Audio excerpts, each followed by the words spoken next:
ઉપવાસમાં ખાઈ શકાય તેવા પૂરી અને પરાઠા.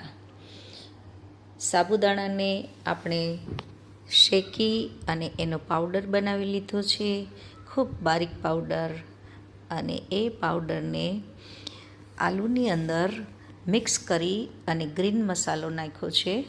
અને પછી આપણે એને હલાવીને એના પૂરી અને પરાઠા બનાવીશું. લોટ બંધાઈ ગયો છે, એમાં થોડું થોડું પાણી ઉમેરતા જઈને એને ઢીલો કરશું કે જેથી કરીને સાબુદાણા ધીમે ધીમે પાણી બધું ઓબ્ઝર્વ કરે. અને પછી 10-15 મિનિટ બાદ આપણે પરાઠા બનાવવાનું શરૂ કર્યું અને પૂરી પણ બનાવી. પહેલાં આપણે પૂરીઓ તળી લઈએ છીએ અને પછી મસ્ત મસ્ત ઘીમાં પરાઠા તૈયાર થઈ ગયા છે. આ છે ફરાળી પૂરી.